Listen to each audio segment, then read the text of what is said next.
Okay, so where to begin with this one? Um, hey guys, basically, I just wanted to come over and do a quick vlog about my time on Enclave. It's something that it kind of means so much to me because I was on that team for like 8 to 9 months, which is quite long in terms of UK esports. And I really just wanted to go over some of the things that came up, some of the things like what my opinions were, and really just give a bit of insight into what Enclave is like. Because they are quite close to my heart now, like I've been with them for so long, as I said. I'll try and put some timestamps below, so it makes it a bit easier if people are interested in certain parts, because obviously at the very beginning, Enclave weren't known, so you might not be interested to know about some of the parts that went on. So let's get into it. Basically, the very, very, very beginning, this was been back in, say, September time, 2016. Well, it would have been before that, even maybe July time. Basically, the team or Enclave started looking for players. They had just released their previous roster and were looking to upgrade. I saw their Reddit post.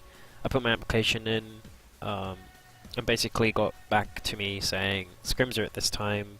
And at the time, they had the owner Phil. They had a coach, which was Matt, who's now on the academy team, and the actual roster, I believe, that was finalized would end up being BM in top lane, Frumi at jungle, Beely at mid. I think we had Hodge in ADC and myself in support. That team lasted a total of 1 week before Hodge left to join a different team, who was then replaced by Jake. But we also had like subs in from Chris, Lemo, and other various ADCs in the UK scene. That roster, as it stood, was, in my mind, still extremely weak. Being that like the average elo on that team was like D3, D4 still. That was even with me being at like, I think about D2 at the time. I was actually one of the highest rated on their roster, which did say a lot. In terms of mechanical prowess, Beely was still up there. And maybe BM would occasionally pop off and return to his like former self of being like a D1 top laner. But other than that, like that team was, if it carried on into ESL, it would have been a dumpster fire. At that time, then I started voicing my concerns about the quality of the team and the quality of practice that we were getting. I'm actually going to just turn off the music. So yeah, I basically voiced my opinion to Phil and the coach, Matt, at the time. We went into a room and I said, I think the first change was the coaching, where I asked for a more experienced coach. But even before that as well, I had gone in and said that I wanted certain things to change in terms of players. So I believe this was just after I-59, when Enclave showed up and they had BM, Frumi, Beely, and then their bot lane was Gold and Greenbow. Shout out to Gold and Greenbow, actually. Like, Gold's been with Enclave for a while, and then he's recently left. But the guy's nice. He's a really nice guy, and I believe he's LFT. So, and Greenbow being someone that was a bit of a meme. We had like a misunderstanding from me being a dick, but hopefully he's alright. I don't know, but yeah. Back to my original point was that basically on the team at the time, I was approaching Phil about the coaching. I approached Phil saying that we needed a better top laner, a better jungler. Beely was fine. Like, in my opinion, Beely like was exceeding expectations. Like, in terms of ESL, when you see him later on, he always ends up going even. Like, yeah, he doesn't win lane, but like when he's playing against master tier like 200 LP mids, and he's just going even with them and not really giving a fuck, and like what he was providing to the comms, he's probably one of the better mid laners that I know, from being UK anyway. Yeah, so Frumi at the time, I believe, was like D30LP and wasn't playing solo queue at all, so he was dropped. But before that, BM was also dropped as well. And at the time, we found the jungler very briefly was Rindo, which was for the ESL qualifiers. We had, I believe, Prelude came onto the team at that point through Gold, the former ADC. And basically this team that came together ended up turning into sort of a bit of a... That was like the base the base of the team then. You had me, Jake, Beely, all there together as like the original three, with Frumi moving to management, staying on with Enclave, and then you had Prelude come in later on, and then it became sort of the team as we know it, with Range joining us within or on the first week of ESL.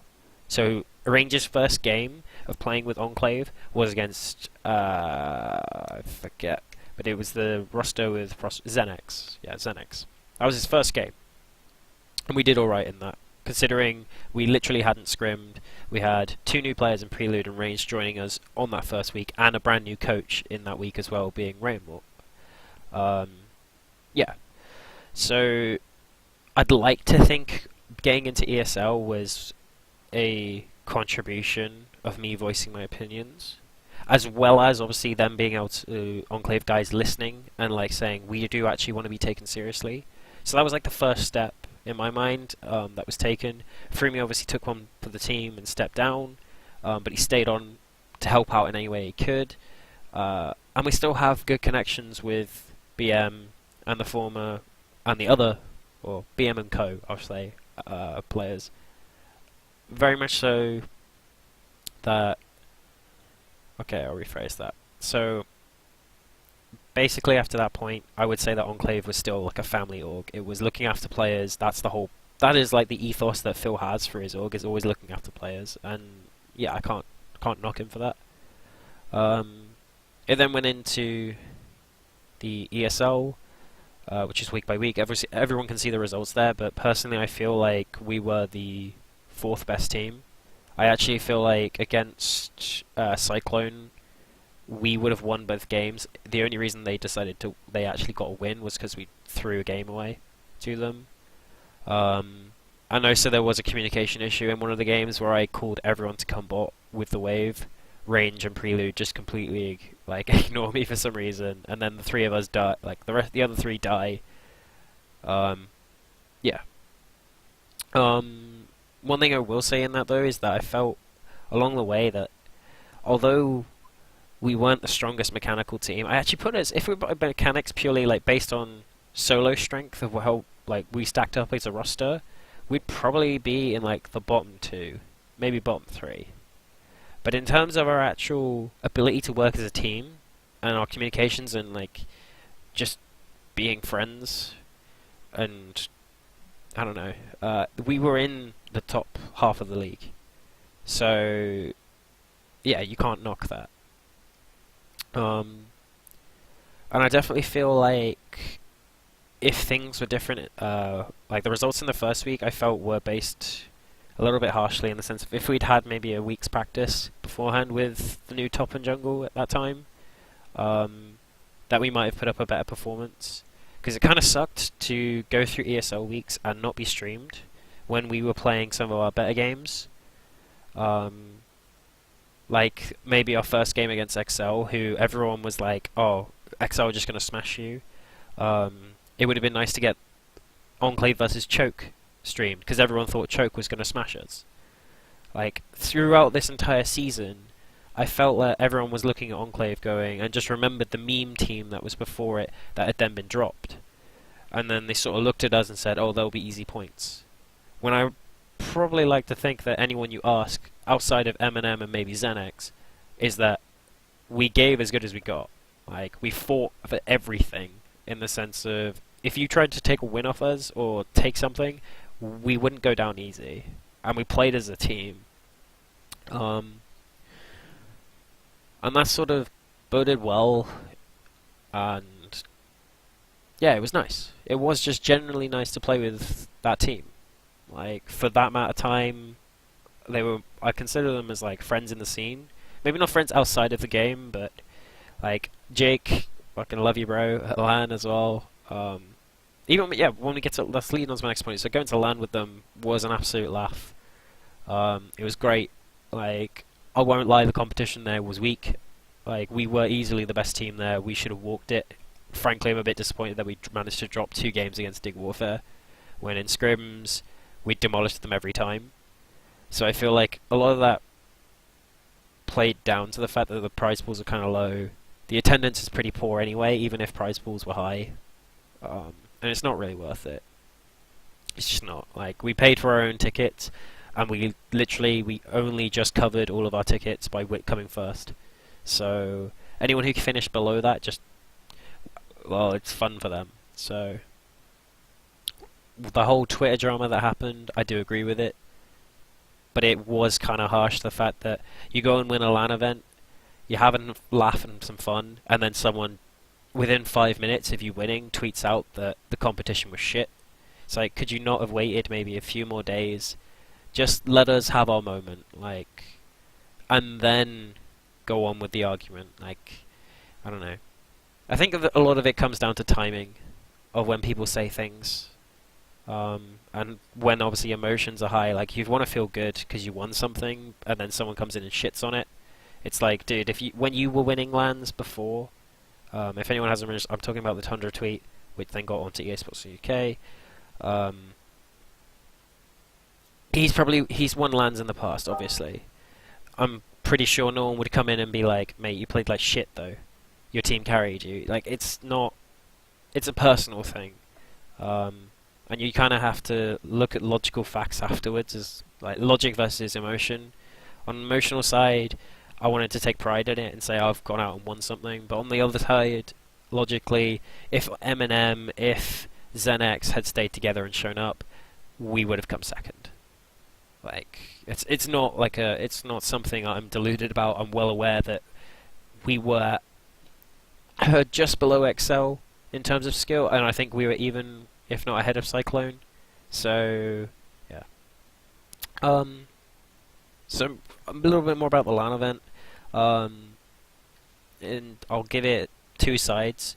So on the one side, playing in the tournament, it was pretty shitty. The games weren't fun to play. They weren't challenging. Until we ended up getting on stage, or like against Dig. We didn't really have any close games against anyone else. Of those highlights, obviously, it's gonna be for me was like Thresh game 1 on stage. Like, I had Frumi beforehand giving us basically a team rundown of trying to prep talk us, which was absolutely useless. Oh dear, never change. Either that or Frumi's like random things where he'd come along and like, guys, we're going for a team talk, and it's like, we don't need a team talk. The teams here are shit. We're gonna win this. Yeah. Either that or it's got to be Range talking in his sleep about League. Yeah, he was asleep in the hotel, and I think he'd been playing video games for like 15 hours straight, and all you could hear was just Elise, yeah.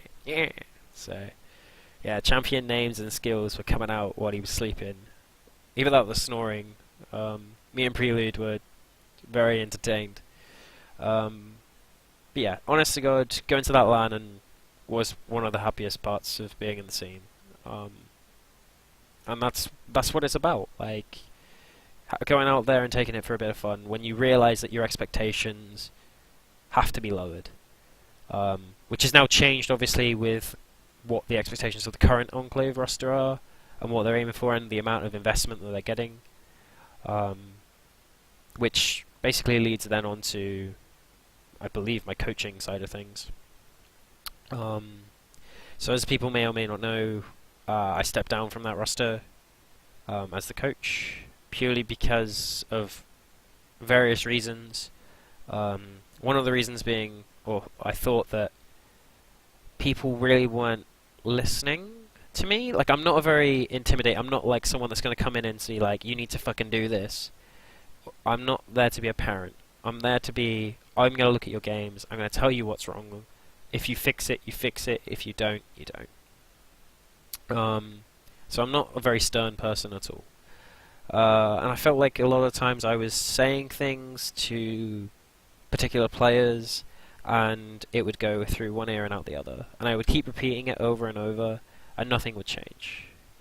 And then in the qualifiers, things went wrong, like bad picks, bad drafts, which partially fall on myself, and multiple like sets of things. And at the time,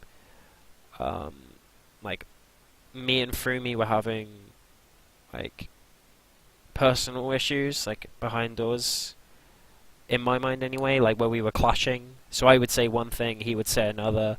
I would threaten, for an example, I threatened a player benching them, and this was like me trying to be stern, and then immediately after it was, no, I'm not threatening. We're not threatening to bench you. And it's like, well, which one is it?